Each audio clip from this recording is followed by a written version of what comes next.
Les obligations de l'ablution sont 7.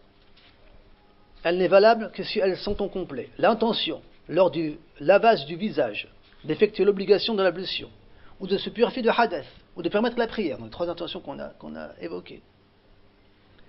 Puis, le lavage du visage, c'est la deuxième, donc intention premièrement. Deuxièmement, le lavage du visage, en versant de l'eau dessus et en le frottant. Parce que laver, dans le madhab maliki, quand on dit laver, c'est verser de l'eau et frotter. Verser de l'eau simplement sans frotter n'est pas appelé laver. Il faut verser l'eau et frotter en même temps. Également, il faut bien voir aussi qu'il faut verser de l'eau. C'est-à-dire que si par exemple, on va voir par exemple que fait partie de mandoubat al-wudu, fait partie des choses qui sont recommandées, appréciées dans l'ablution, d'utiliser peu d'eau. Utiliser peu d'eau est une bonne chose, mais il faut quand même l'utiliser suffisamment. C'est-à-dire que maintenant, quelqu'un qui par exemple simplement mouillerait ses mains, il maintenant qu'il y a de l'eau, il mouille ses mains comme ça, ses mains sont mouillées. Et maintenant qu'il passe ses mains sur son visage, là il n'a pas lavé. Pourquoi? Parce que l'eau n'a pas coulé. Là, il a mouillé. Enfin, c'est masr. Là, il a frotté son visage avec ses mains mouillées. Ça n'est pas considéré, n'est pas valable. Parce que l'eau n'a pas coulé. Donc, il faut que l'eau coule et qu'on l'en frotte.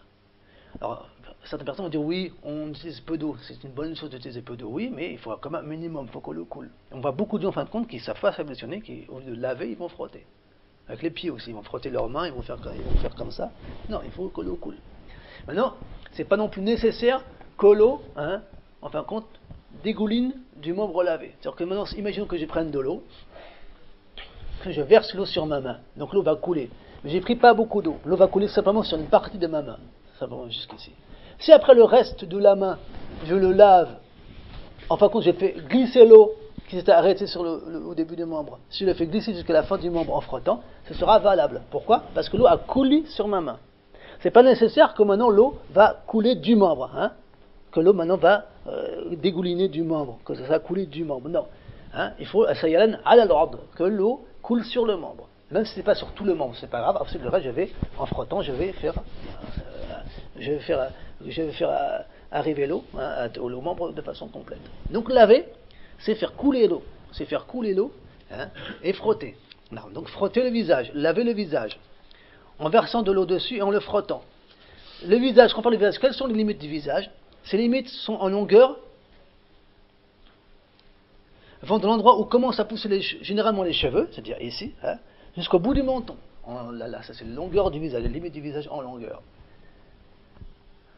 Et en largeur d'une oreille à l'autre. C'est-à-dire que même cette partie blanche qui sont devant, font partie du visage qu'il faut laver. D'une oreille à l'autre, voici les limites du visage en largeur. Et de l'endroit où poussent les cheveux habituellement jusqu'au bout du menton, les limites du visage en longueur.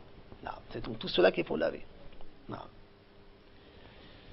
Il est obligatoire lors de l'ablution de peigner la barbe clairsemée, qui laisse apparaître la peau du visage avec les doigts, et de laver de la sorte l'extérieur et l'intérieur de la barbe, ainsi que la peau qui est en dessous. Donc maintenant, quelqu'un qui n'a pas de barbe, il devra laver la peau du visage. Quelqu'un qui a une barbe donc, qui est clairsemée, qui n'est pas drue, à travers laquelle on voit la peau du visage, cette personne donc devra laver la peau du visage qui est sous la barbe, ainsi que la barbe, l'extérieur, l'intérieur de la barbe.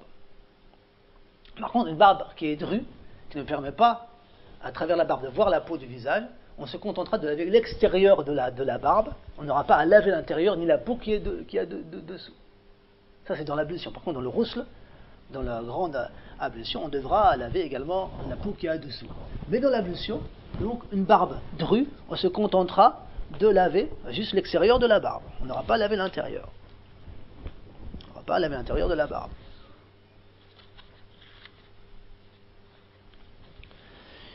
Il est obligatoire lors de l'ablution de peigner la barbe clairsemée, qui laisse apparaître la peau du visage avec les doigts, et de laver de la sorte l'extérieur et l'intérieur de la barbe, ainsi que la peau qui est en dessous. Mais non la barbe drue, la barbe qui est donc qui est drue, qui est importante, pour laquelle on se contentera de laver son extérieur. Non. Par contre, il est obligé de la peigner lors du lavage complet, même si elle est drue. Lors du rousse, quand on lavera complète, comme on va l'expliquer Inch'Allah plus tard, là on devra laver la barbe extérieure et intérieure, ainsi que la peau qui est dessous. Mais dans l'ablution, on se contente de laver l'extérieur de la barbe drue, et on lavera l'intérieur et l'extérieur, ainsi que la peau qui est sous la barbe, qui est clairsemée. Non.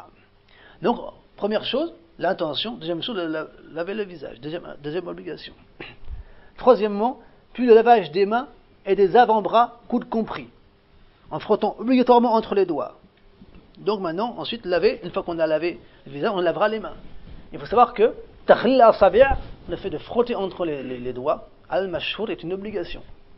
Quelqu'un qui ferait son ablution sans frotter entre les doigts, comme ça par exemple, son ablution al-mashhur n'est pas valable. Pourquoi? Parce qu'il n'a pas fait tahlil entre al-asabi'. Donc il faut frotter entre les doigts. Donc laver les doigts, laver les mains jusqu'au coude. C'est qu'en fin de compte, il faut savoir également, comme on va le voir, qu'on lave au début les mains 3 fois jusqu'au poignet. C'est sunna, comme on va l'expliquer après. Ensuite, on doit relaver, lorsqu'on fait maintenant les actes obligatoires de l'ablution, on doit relaver la main jusqu'au coude. On ne va pas simplement dire j'ai déjà lavé ma main jusqu'au poignet, donc maintenant je vais simplement laver ce qui est entre le poignet et le coude. On voit beaucoup de gens qui vont faire ça aussi. Ils vont laver les mains 3 fois jusqu'au poignet. Après, ils vont laver leur visage. Après, quand ils vont relaver les mains, ils vont laver simplement ici, entre le poignet et le coude. La main, ils ne lavent pas. Pourquoi? On a déjà lavé. Non. La première fois, on lave ça en tant que sunna. Maintenant, on va relaver la main. Avec l'intention maintenant de le farida, ce qui est maintenant obligatoire. Donc, on relave la main qu'on a déjà lavée. Mais maintenant, on va la laver également jusqu'au coude compris. Là. Donc on lave la main, on relave la main, en la lavant jusqu'au coude. Donc ça c'est la troisième obligation, l'intention, laver le visage, laver les mains jusqu'au coude.